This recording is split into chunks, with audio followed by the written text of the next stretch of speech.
오늘은 우선 우리 불교의 우리가 잘 알고 있는 그 우화라고 그러죠. 이서우화 그런 거. 이야기 한 토막 다 아는 이야기지만 기억을 되새기는 의미에서 한번 하는 것으로 일단 시작을 하겠습니다. 천국, 천당, 극락, 우리 불교에서는 극락이라고 그러죠. 극락과 지옥이 어떻게 다른가? 어떤 사람이 극락과 지옥을 다 가봤답니다. 어떻게 죽었는지 어떻게 해서 가봤는데 보니까 다른 게 하나도 없더라 이거지. 극락이랑 지옥이랑 겉으로 보기에는 다른 게 하나도 없어요. 똑같아요. 지금 우리가 살고 있는 이생하고 똑같더라 이겁니다. 다른 게 없어. 도대체 뭐가 달라서 여기는 지옥이고 저기는 극락일까? 천당일까? 궁금하던 차에 이제 밥 먹을 시간이 되니까 지옥 중생들은 이제 밥 먹을 시간이 되니까 숟가락과 젓가락이 나오지 않습니까? 이게 커요. 엄청 길어. 숟가락이 한 2m, 3m 되는 거지, 이제. 그걸로 이제 밥을 먹어야 돼, 수저를. 그러니까 먹고 싶은 반찬이 있으면 막 그걸 서로 먼저 먹으려고 싸우고 또 그걸 아무리 먹어서 자기가 먹으려고 해도 이 수저가 2m, 3m 길어 놓으니까 자기 입으로 들어가는 거는 하나도 없고 흘리기만 흘린다 이거지. 그러니까 맛있는 산의 진미가 눈앞에 있는데 먹어보지도 못하고 다 흘리고 그러고 나서는 내가 너 때문에 못 먹었다 어쩌고 저쩌고 또 그냥 자기들끼리 싸우고 이게 이제 지옥 중생들은 밥 시간, 식사 시간을 이렇게 보내더라 이겁니다. 이 양반이 이제 극락을 가서 보니까 극락도 지옥이랑 똑같이 숟가락, 젓가락이 길다란 게 나오는 거야. 2m, 3m짜리. 이 밥 시간이 되니까 같이 이렇게 딱 모여 앉아서 밥을 먹는데 극락의 중생들은 다 어떻게 알았는지 자기 앞에 있는 어떤 사람이 맛있어하는 듯한 반찬을 떠가지고 딱 그 사람을 먹여주더라 이거지. 그것도 맞은편에 있는 사람도 그거를 맛있는 반찬, 국 이런 거를 떠서 내한테 먹여주더라 이거지. 서로 먹여주니까 삥 둘러 앉아서 먹는데 멀리서도 아주 맛있는 거를 편하게 마음껏 먹을 수 있더라. 여기서 극락과 지옥의 차이가 있구나. 그래서 극락 중생들은 식사를 하고 나서 서로 나는 오늘 누구 때문에 참 식사를 잘했다. 나는 오늘 누구 때문에 정말 맛있는 반찬을 많이 먹었다. 이렇게 또 서로 또 칭찬을 하고 고마워하고 그러더라 이거지. 그래서 이것이 극락과 지옥의 차이구나. 이런 이야기가 있습니다. 우리 불자님들은 다 한 번씩 들어봤죠? 다 들어본 이야기입니다. 못 들어본 분 있습니까? 없죠? 또 처음 들어봐도 또 처음 들어봤다고 이야기하기는 좀 그렇죠. 남들은 다 아는데 내만 모르는 이야기 같으니까 이거는 아주 흔한 이야기입니다. 우리가 익히 들을 수 있는 이야기고 불교에서 내려오는 이야기입니다. 근데 이제 엄밀하게 따지고 보면 불교의 이야기는 아니고 인도의 부처님 이전부터 이제 인도에서 전래해서 내려오던 일종의 그런 우화랍니다. 이게 불교에서 만든 이야기는 아니고요. 힌두교나 저쪽에도 이런 비슷한 이야기가 있답니다. 그러니까 인도의 어떤 우리로 치면은 선녀와 나무꾼 이야기처럼 인도 사회에 옛날부터 내려오는 이야기다. 자, 이 이야기의 교훈이 뭘까요? 교훈 굳이 고민할 것도 없습니다. 간단하죠. 지옥, 천당 이런 게 따로 있는 게 아니다. 내가 항상 우리가 남을 위하고 배려하고 자비심을 내면 그곳이 천당이고 그런 마음을 내는 내가 천당에 사는 중생이다. 내가 누군가를 미워하고 시기하고 질투하고 내 자신만을 위해서 살아가려고 하면 내가 사는 이곳이 바로 지옥이다. 뭐 이런 교훈을 우리에게 주고 있습니다. 이런 이야기는 뭐 비단 불교뿐만 아니라 모든 종교가 한결같이 하는 이야기입니다. 그런데 여기까지만 이야기를 하고 끝내면 너무 뻔한 이야기죠. 그죠? 재미없는 이야기입니다. 이런 우화가 가지고 있는 장점이 있고 단점이 있어요. 장점은 뭐냐?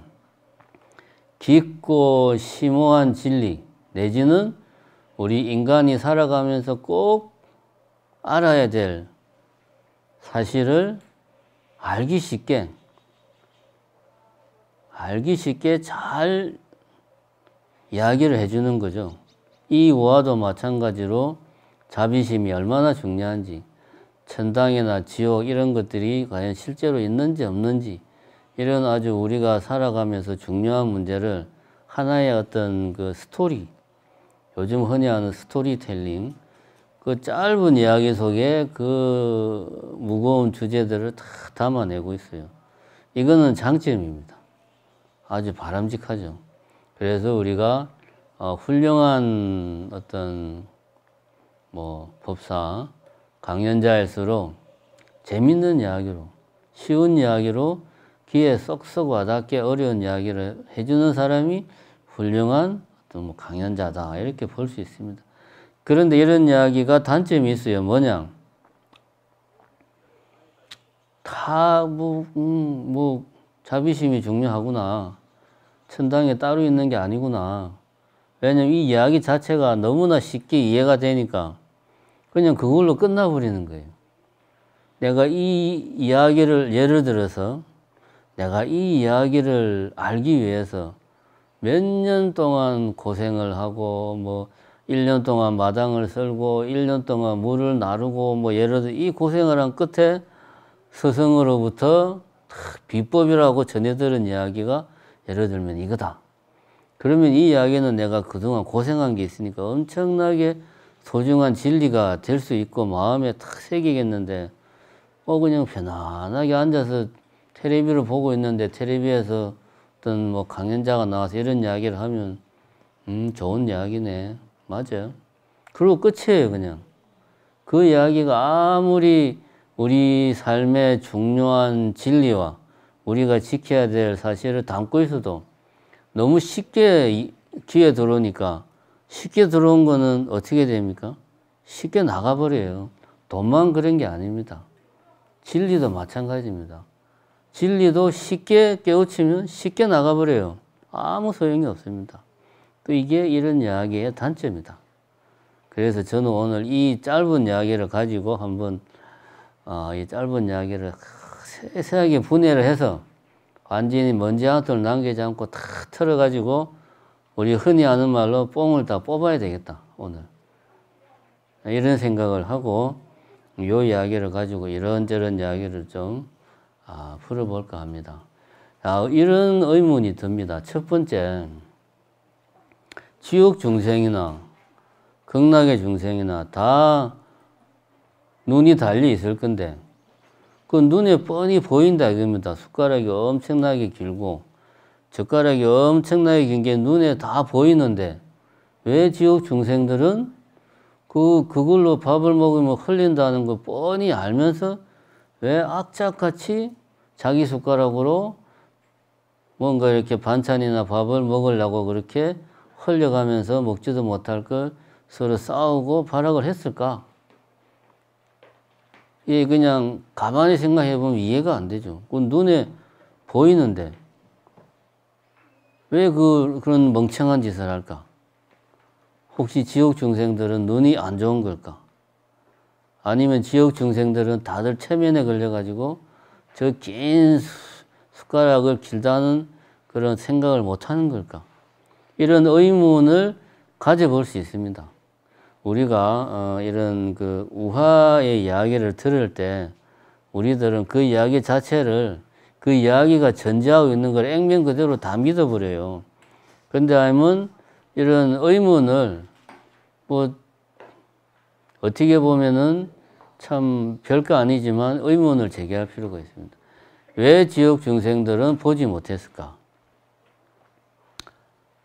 여기서 이제 우리가 이제 흔히 우리 이제 세간에서 하는 말이 있습니다. 뭐냐면 상대방을 있는 그대로 인정하면 내 마음도 편해지고 상대방에 대한 애정도 다 솟아난다. 있는 그대로를 인정해라. 이런 말을 많이 하죠. 요즘은 옛날에는 뭐 이런 이야기는 주로 책이나 뭐 이런 스님들 책이나 뭐 명상 이런 책 보면 좀 나왔는데 요즘은 뭐 텔레비에서 심지어 연예인들도 이런 이야기 합니다. 예능 프로에서 막 연예인들도 요즘 세상이 그런 세상입니다.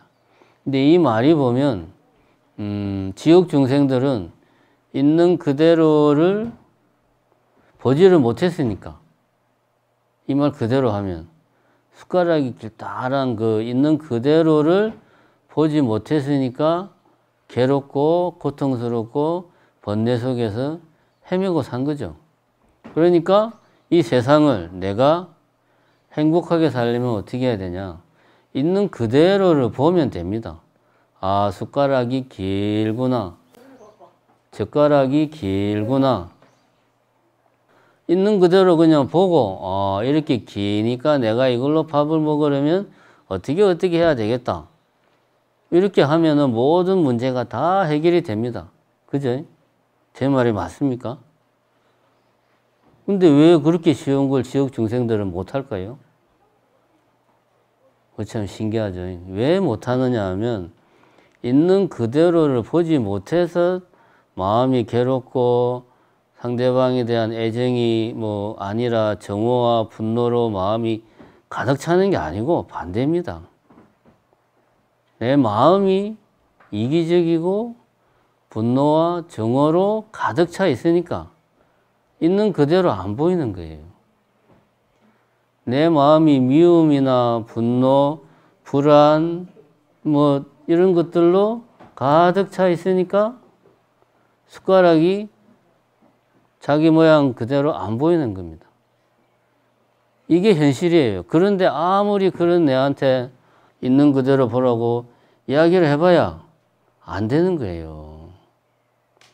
그러면은 자, 원인을 알았어.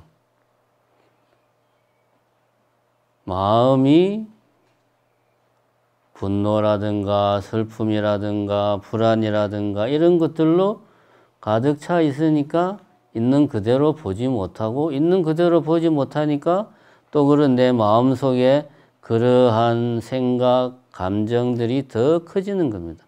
자, 원인을 알았어요. 그러면은 어떻게 하면 우리가 있는 그대로 볼 수 있을까? 그 요즘 흔히 하는 말로 상대방을 있는 그대로의 상대방을 인정하면 모든 문제가 다 해결이 되냐? 안 되죠. 몰라서 못합니까? 마음이 그렇게 안 하는 걸 내보고 어쩌라는 거예요. 그죠? 미운 거 미운 거지.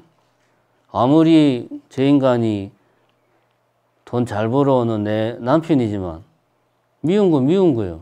그죠? 평생을 같이 한 입을 듣고 살아도 쳐다보기도 싫은 건 어쩔 수가 없는 거야. 그거는. 그걸 어떻게 할 거예요. 그거를. 그거 사람 힘으로 안 되는 거예요. 근데 그 뭐 도 닦는 소리나 하고 있으면 답답하지. 문제가 뭐냐? 앞뒤가 바뀌었다 이거야. 그러면은 있는 그대로 보려면 어떻게 해야 되냐?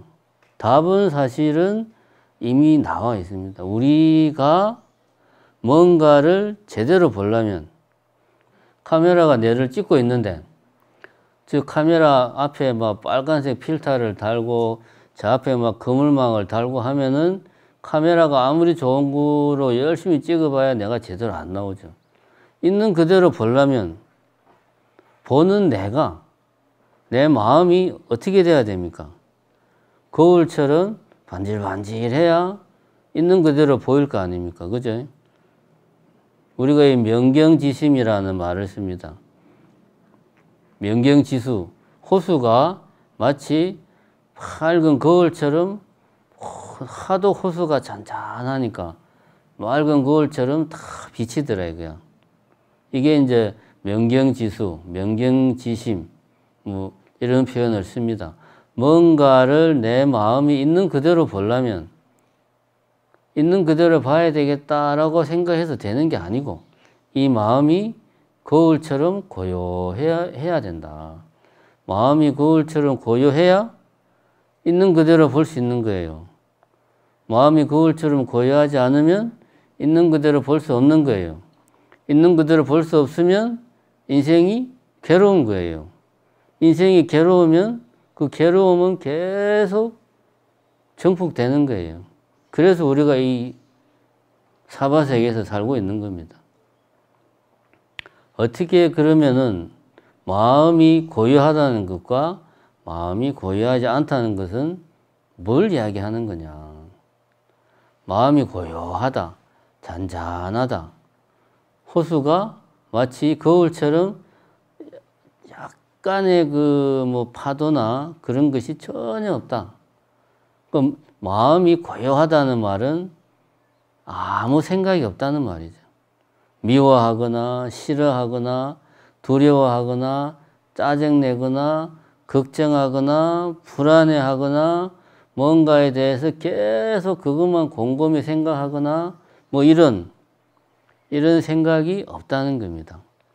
제가 전에도 한번 이야기를 했지만 불교에서는 생각이라는 게 아주 포괄적인 겁니다. 우리가 일반적으로 말하는 뭐 생각, 논리적인 생각, 지식, 정보 이런 것뿐만 아니라 감정, 공상, 망상, 뭐 말로 표현하기 힘든 미묘한 어떤 느낌 이런 거 다 포함하는 겁니다. 이 마음이 막 요동치게 하는 그 무엇, 내 마음이 막 이 파도 치듯이 출렁이는 그 자체가 바로 뭡니까? 그 자체가 바로 생각이고 뭐 감정이고 느낌이에요. 그런 게 없으면 세상은 자연스럽게 있는 그대로 보이는 겁니다. 자, 그러면 내 마음이 고요하면 있는 그대로를 볼 수 있고 있는 그대로를 인정할 수 있구나. 그럼 여기까지 우리가 알았어요.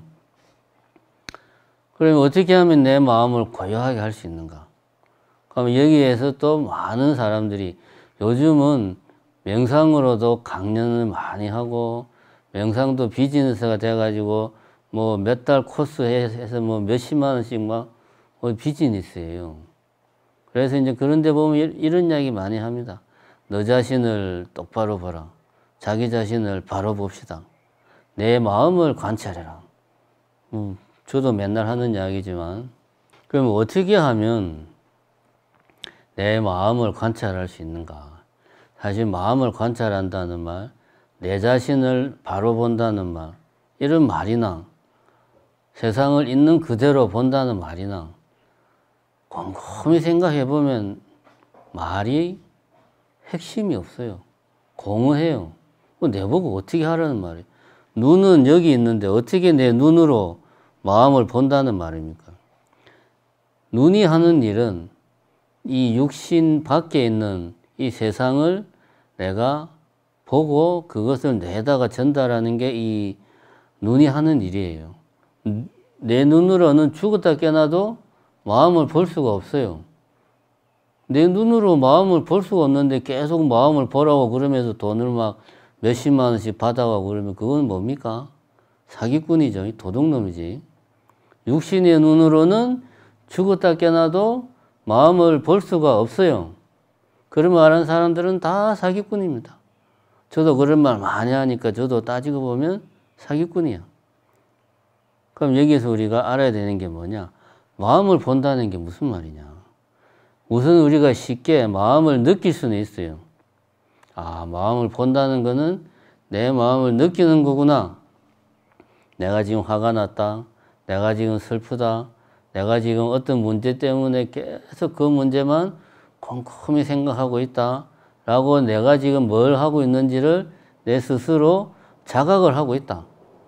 이걸 우리는 마음을 본다라고 생각을 하는데 반은 맞고 반은 틀린 말입니다. 자각은 어른이라면 다 합니다. 내가 지금 화가 났어. 나도 알아, 화가 났는지. 참아야 돼. 참고 있어. 근데 참을 수가 없어. 표정에서 나타나. 말을 하면 나도 모르게 말이 막 톤이 막 올라가. 내가 화가 났다는 걸 자각을 한다고 해서 화가 사라지느냐? 아닙니다. 물론 자각을 못할 때보다는 더 빨리 화가 가라앉겠지만 자각을 한다고 해서 화가 사라지는 것도 아니고 내가 지금 슬프다는 것을 내가 안다고 해서 슬픔이 사라지는 게 아니에요. 이걸 우리가 알아야 됩니다. 마음을 본다는 것은 마음을 느끼는 것과는 뭐라고 그래요? 차원이 다릅니다. 이제 TV에서 어떤 노스님이 이런 이야기를 했습니다. 제자가 이제 TV에서는 그런 전통이 있다고 그래요. 어떤 제자가 수행을 할 때 스승에게 그 일종의 우리로 치면 화두 같은 것을 끊임없이 물어본답니다. 시도 때도 없이. 스승이 귀찮을 정도로. 하루는 노스님이 정말 좋아하는 어떤 그 전통 연극 같은 거를 정말 재밌게 막 박장대소를 하면서 막 정말 재밌게 보고 있는데 제자가 보니까 이때 내가 질문을 하면 우리 스승이 지금 마음이 지금 빈틈이 있으니까 지금 질문을 하면 진짜 속에 있는 그 중요한 이야기를 해주겠다 해가지고 스승이 막 연극을 보면서 세상 기분 좋게 보고 있는데 덥석 질문을 하기를 스님 수행이 뭡니까? 갑자기 또 물어보니까 스승이 부지부식간에 질문을 받아가지고 놀래가지고 엉겹결에 대답하기를 생각과 생각 사이의 간격을 넓히는 것이 수행이다. 이렇게 이야기를 했습니다.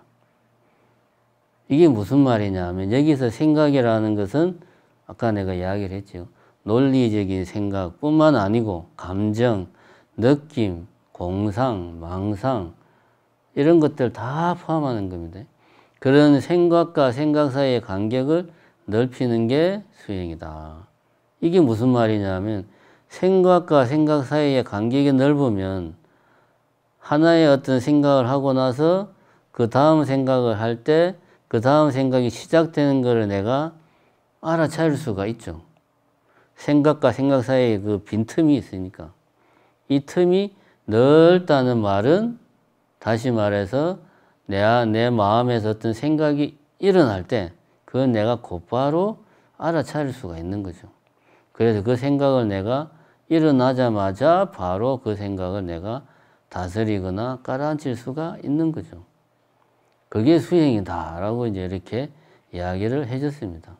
저는 비슷한 이야기를 어떻게 표현했냐면 마음에 빈자리가 있어야 자신을 볼 수 있다. 마음에 빈자리가 없으면 자신을 볼 수 없다. 그러면 이 같은 이야기입니다. 생각과 생각 사이의 간격을 넓게 하는 것이나 마음의 빈자리를 가지는 것이나 같은 맥락입니다.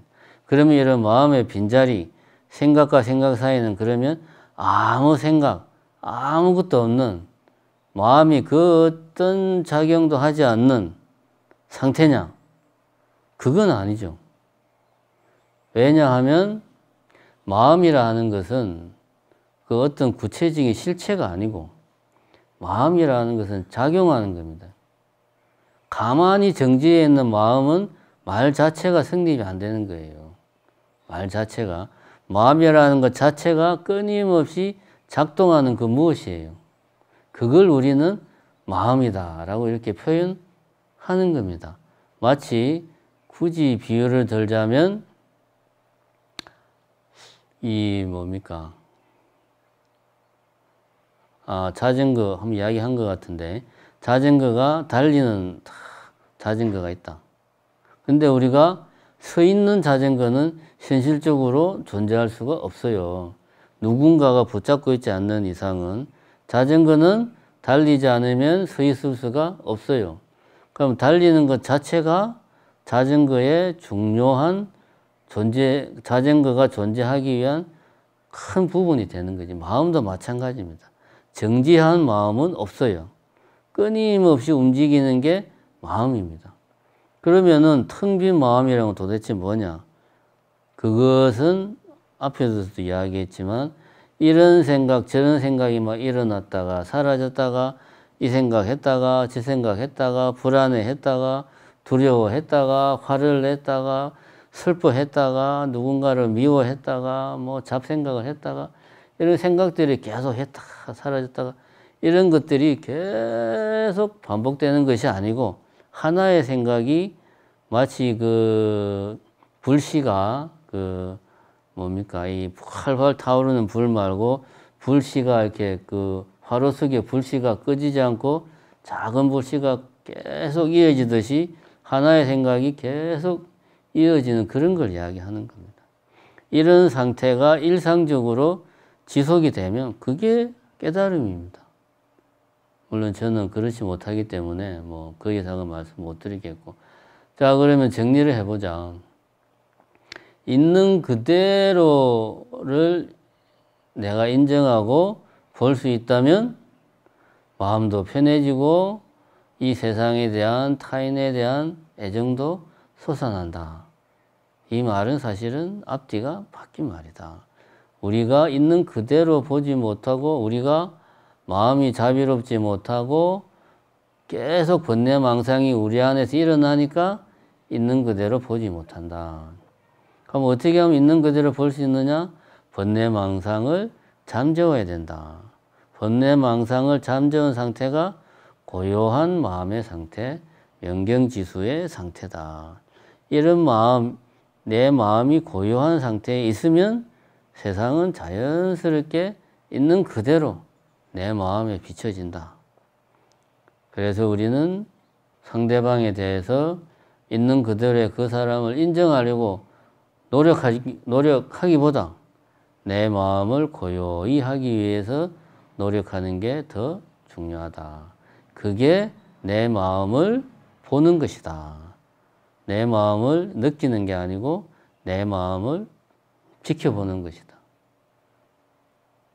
여기까지 이야기를 했습니다. 자, 지옥 중생들이 왜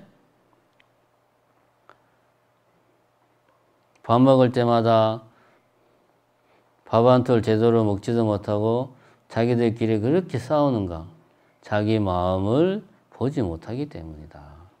다시 말하면 수행을 하지 않기 때문이다. 수행이라는 것은 자기 마음을 보는 거예요. 자, 그러면은 지옥 중생들은 수행을 안 하니까 인생들이 고달프구나. 오케이, 우리하고 똑같네. 열심히 수행을 해야지. 정리가 됐어요. 그러면은 극락 중생들은 한번 봅시다. 우리가 가정을 해보자고. 극락도 여기랑 똑같다고 치면 극락에 코로나가 번졌어요, 지금. 그런데 평소에 하듯이 긴 밥숟가락으로 오늘은 A한테 떠먹여주고 뭐 내일은 B한테 떠먹여주고 이러면은 큰일 나죠. 코로나가 다 번져버리잖아요. 자기 숟가락으로 자기만 먹어야죠. 그죠? 아무리 극락이지만 코로나가 창궐하면 아무리 자비심이 넘쳐도 내 숟가락으로 난 밥 주면 안 돼. 큰일 나요. 자비심이 사람 죽여요. 그렇게 하면. 그럼 이거 어떻게 해야 됩니까? 우리가 있는 그대로를 인정한다고 해서 아, 숟가락이 길구나. 그럼 숟가락이 긴 저대로를 인정을 하자. 그럼 저 상태에서 내가 먹을 게 아니라 내 숟가락으로 남을 먹이자. 좋은데 있는 그대로를 인정했을 때 또 우리가 원하는 걸 못하는 그런 상황이 생기잖아요. 지금처럼 예를 들면 코로나가 번졌다. 그러면 극락도 올 수도 되는 거예요. 밥을 못 먹으니까 배가 고프죠. 극락 중생도. 배고프면 괴롭죠. 그럼 거기가 극락입니까? 괴로운 데는 극락이 아니지. 극락이 아니에요. 뭐 지옥도 아니지만 어쨌든. 그럼 이런 의문을 우리가 가질 필요가 있습니다. 어떻게 해야 되나? 어떤 게 정답이나? 우리는 무조건 있는 그대로를 인정해야 되는가? 그 있는 그대로의 모습이 좋든 나쁘든 문제가 있든 없든 있는 그대로 다 인정을 해야 되나요? 이 문제를 생각해보고 오늘 뭐 이야기는 끝내겠습니다. 자, 부처님 이야기의 핵심은 연기사상이죠. 연기사상을 달리 표현하면 중도입니다. 중도라는 말, 연기라는 말은 어려워요. 딱 들으면 떠오르는 게 없어. 그죠? 그냥 연기가 모든 것은 연결되어 있다. 어떻게 연결되어 있다는 건데 감이 안 오잖아. 그죠? 중도라는 말, 연기라는 말을 쉽게 설명하면 뭐다? 적절하게 상황에 맞게 잘 하는 게 연기고 중도입니다. 뭔 이야기냐면 우리 극락 중생들이 긴 수저로 서로서로 먹여주면서 밥을 잘 먹고 행복하게 살고 있는데 코로나가 번진 거야. 그래서 이제 극락 중생들이 아이고 큰일 났다 모여서 회의를 하는 거지. 어떻게 해야 되지? 고민을 해가지고 그걸 극복할 수 있는 여러 가지 명안들을 막 고민을 해서 이런저런 안들을 막 제안을 해요. 그래서 이제 그런 식으로 이제 나름의 방법을 고민하게, 이거 우리가 이 수저가 기니까 이 자기 밥 먹기 힘드니까 우리 수저를 짧게 우리가 만들자. 뭐 예를 들면 그렇게 할 수도 있고, 그죠?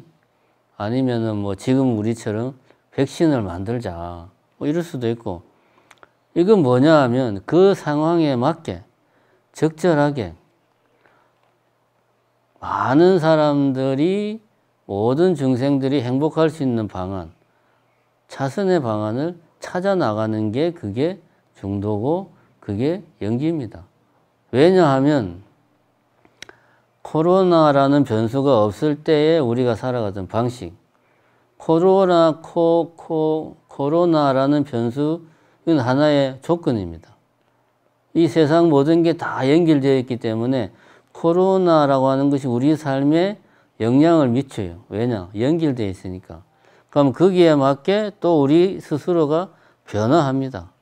변화된 우리가 또 코로나에 영향을 주겠죠. 이것이 연기를 말하는 거고 이것이 우리가 적절하게 내가 처한 상황에 적절하게 대처를 하는 겁니다. 그게 중도입니다. 이게 부처님이 이야기한 연기사상이고 중도사상이에요. 그래서 극락 중생들이 코로나가 번져서 우리가 밥을 못 먹겠네? 그러면 뭐 죽어야지 어떻게 하겠어. 이게 연기사상을 실천하는 게 아니고 중도를 실천하는 게 아니고 그 상황에 맞게 적절하게 대처를 하는 게 연기사상이고 중도다. 우리가 팔정도 이야기하잖아요. 팔정도를 한마디로 이야기하면 잘하는 겁니다. 적절하게 상황을 내가 처한 상황을 면밀하게 관찰해서 그 상황에서 가장 적절한 행동을 취하는 게 그게 팔정도입니다. 그게 연기다. 자, 이렇게 오늘 제가 한 이야기의 주제가 뭐냐? 우리 홍보팀장이 꼭 끝나고 나면 며칠 뒤에 저한테 물어봐요. 유튜브에 올리는데 제목을 뭘로 해야 됩니까? 꼭 물어보니까 그때 생각하면 나도 본문한 뒤에 다 까먹어가지고 기억이 안 나요. 그래서 오늘 본문 주제는 있는 그대로의 함정. 있는 그대로라는 말에 속지 말자. 이게 오늘의 주제입니다. 자, 이 말을 명심하시고 있는 그대로를 인정한다는 말은 내 마음을 고요하게 하기 위해서 노력하는 것이다. 그게 바로 수행이다. 고요하다는 것은 마음이 텅 비어있는 상태, 정지한 상태가 아니고 뭐다? 번뇌망상이 사라진 상태다. 그리고 연기, 중도라고 하는 것은 정해진 것, 고정된 것을 말하는 게 아니고 모든 조건들에 적절히 대처해 나가는 것이 연기를 실천하고 중도를 실천하는 거다. 그래서 우리가 팔중도라고 안 하고 뭐라 그럽니까? 팔정도라고 그러잖아요. 그죠? 그죠? 같은 이야기입니다. 바를 정자를 쓰는 게 바르다는 게 다른 게 아니에요. 내가 처해 있는 모든 조건, 상황들에 대해서 적절하게 대처를 잘하는 게 바른 거다. 자, 오늘은 이렇게 있는 그대로라는 말이 가지는 한계와 함정에 대해서 한번 생각해보는 시간을 가졌습니다. 감사합니다. 네, 이렇게